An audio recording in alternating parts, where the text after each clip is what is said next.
Hi, it's Sai, and you're not alone. Today I wanted to discuss the loneliness epidemic while building this Pokemon figurine. And no, this isn't going to be a doomer video essay where I talk about how the world is going to explode. Let's be productive and actually discuss some ways to cope, okay? This is the Re-Ment Pokemon Terrarium collection by Happy Namaichi, which I purchased from the Pokemon Center in Japan. There's tons of statistics that I could throw at you, but I'm sure you've seen them. So let's get started. The older I get, the more I realize that what I used to attribute as loneliness was really boredom, or maybe a fear of being judged. I never wanted to sit alone while eating or go for a jog by myself because I was afraid someone would judge me. Nowadays, I think it's funny. I feel less lonely on my own than when I'm in a voice channel. I think the more we make our hobbies who we are, the more we're crushed and we no longer feel that sense of community. I used to wrap my entire personality around being a gamer, keeping up on the latest news, titles, ranking up. Unfortunately, spaces like that become something of an echo chamber, which meant it eventually became more toxic. And I didn't really want to be friends with the kind of person that cares more about numbers on a screen than our actual friendship. So I had to remove a lot of people from my life. I know it's hard, but look closely at the people who surround you.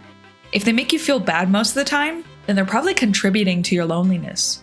If you find that to be the case, my recommendation is to embrace being alone just a little bit and reclaim your freedom to do that. It might sound counterintuitive, but putting all of your energy into someone who doesn't want to return it can make it feel like you're screaming at a brick wall. Instead, carve out intentional time to make yourself unavailable to other people, whether it be friends or family, and use this time to just quiet your brain. Try to realize no one is judging you, and if they are, they're probably an asshole anyways. Learn to love being alone, and it will be life-changing, I promise. Now I want to talk about social media. If you haven't done a social media detox, or at least turned off your notifications, then make that the top of your priority list. As we know, lonely people tend to seek out social media, but we also know that that doesn't tend to end well for them. I don't think social media is social anymore.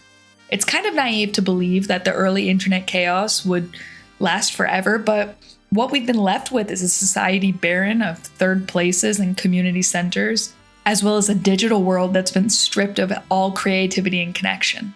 For the chronically online, which is most of our generation, it can be really easy to attribute the many shares and likes on hateful content as the standard of our society. In reality, you're just seeing an echo chamber of bad people agree with each other, and the more of a reaction you have to this content, the more the algorithms will feed you. If you're a worried or anxious person, this quickly leads to a cycle where you think the people around you are dangerous and you're just going to want to be alone. Our prehistoric monkey brains don't do well with digital spaces. They see it as some sort of a voluntary self-isolation torture. So we still need to give it some IRL interaction as a treat every once in a while.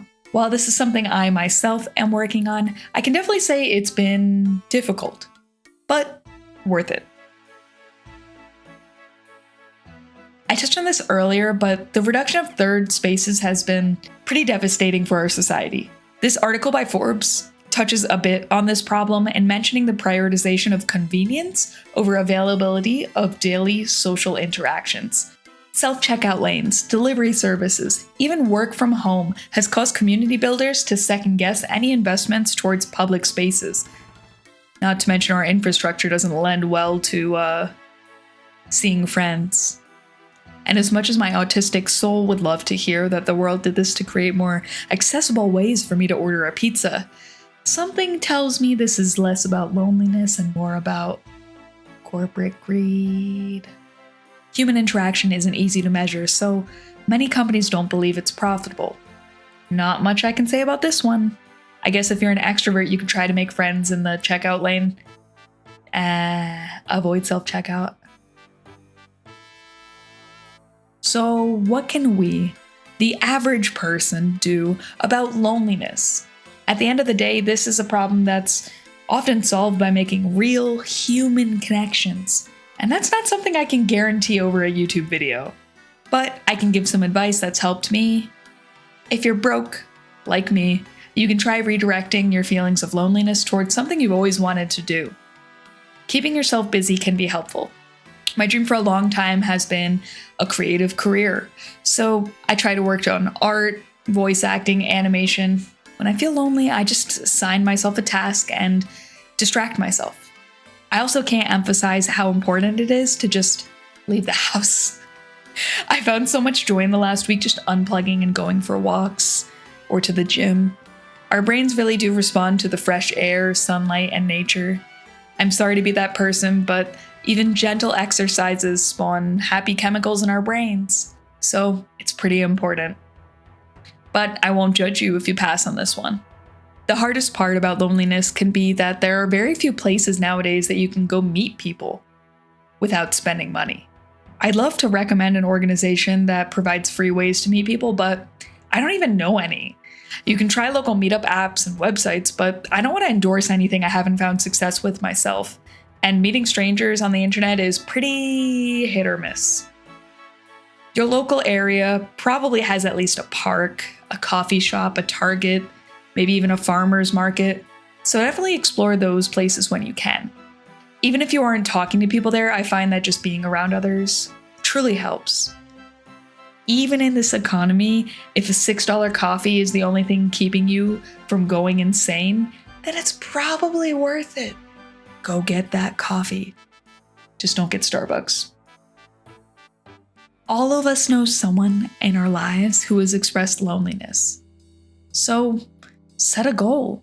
Reach out to those people and ask to hang out one-on-one, even if it's scary. Try to solve their loneliness, and eventually you'll have a loyal friend who wants to solve yours. Actively seeking out others, even if it's hard or embarrassing, is often the only solution to this problem, at least long term. Thank you for joining me for this kind of weird video. If you liked it, I'd appreciate a slothy smash to that subscribe button. And if not, I still want to thank you for watching this far, and I hope you'll consider giving me another chance. See you psychos later.